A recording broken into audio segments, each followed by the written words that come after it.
बिना अधूरा हूँ, दिल छू लेने वाली कहानी। एक व्यक्ति कहता है, मैं शादीशुदा हूँ। मेरी पत्नी मुझसे कद में छोटी है और कमजोर है, और मेरा शरीर ऊंचा, लंबा, तगड़ा, बिल्कुल एक पहलवान की तरह।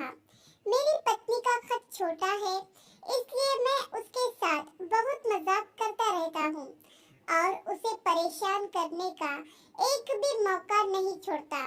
अगर वह मुझसे कोई चीज मांगती है तो मैं अपने ऊंचे कद का फायदा उठाकर उसको हाथ में पकड़कर ऊंचा कर देता हूँ और वह उछल उछल कर उस चीज को लेने की कोशिश करती रहती है। मैं और भी तरीकों से उसे परेशान करता रहता हूँ। मुझे उसे परेशान करना बहुत अच्छा लगता था और मुझे यह देखकर खुशी होती कि वह भी मुझे परेशान करने की नाकाम कोशिश कर रही होती है।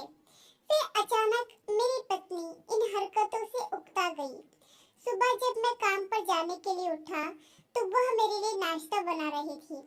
मैं उसे परेशान करने लगा तो उसने मुझे गुस्से से कहा कि जब आप शाम को घर आओगे तो मैं आपको नजर नहीं आऊंगी। मुझे लगा कि वह मजाक कर रही है, लेकिन जब शाम को मैं घर आया तो मैंने उसे बहुत आवाज दी, मगर उसका कोई जवाब नहीं आया। मैंने उसे सारे घर में ढूंढा, लेकिन वह नहीं मिली। जब मैं रसोई घर गया तो फ्रिज पर एक चिट थी जिस पर उसने लिखा था कि अपना ख्याल रखना, अब मैं वापस नहीं आऊंगी। मैं वह चिट पढ़कर घबरा गया। मेरे पांव कांपने लगे।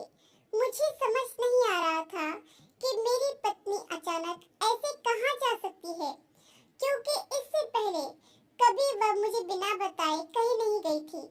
उस समय मुझे ऐसा लग रहा था कि मैं जो अपने आप को बहुत ताकतवर समझता हूँ, मैं बिल्कुल कमजोर पड़ गया हूँ, क्योंकि मेरी पत्नी ही तो मेरी ताकत थी।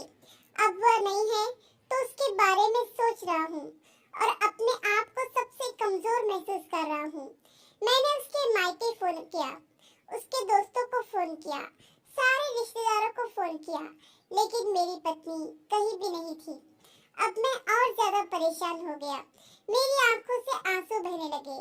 मैं अपनी जिंदगी में इससे पहले कभी इतना नहीं रोया था जितना अपनी पत्नी की चिंता करके रो रहा था।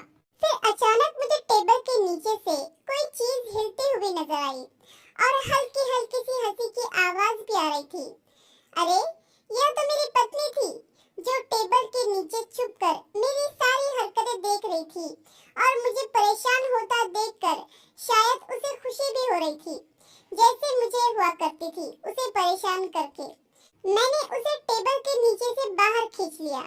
मैंने एक बच्चे की तरह ही रोते हुए उसे गले से लगा लिया और जहाँ तक उसका सवाल था वह तो बस ऐसे ही हंसे जा रही थी। मुझे उसके चेहरे की हंसी और उसकी खुशी देखकर बहुत खुशी हो रही थी। सच में जब मेरी पत्नी नहीं थी तो एक पल के लिए मैं दुनिया का सबसे कमजोर व्यक्ति बन गया था और उसे देखकर मुझ में फिर से वह ताकत आ गई। सच है, मेरी पत्नी के बिना मैं बिल्कुल अधूरा हूँ। आशा करती हूँ कि पति पत्नी की दिल छू लेने वाली कहानी आपको पसंद आई होगी। इस कहानी पर आपकी क्या राय है हमें कमेंट करके जरूर बताइए। कहानी पसंद आई हो तो लाइक और शेयर करना बिल्कुल भी ना भूलिए। चैनल पर नए हो तो चैनल को सब्सक्राइब जरूर कीजिए। वीडियो देखने के लिए, कहानी सुनने के लिए आपका बहुत बहुत धन्यवाद।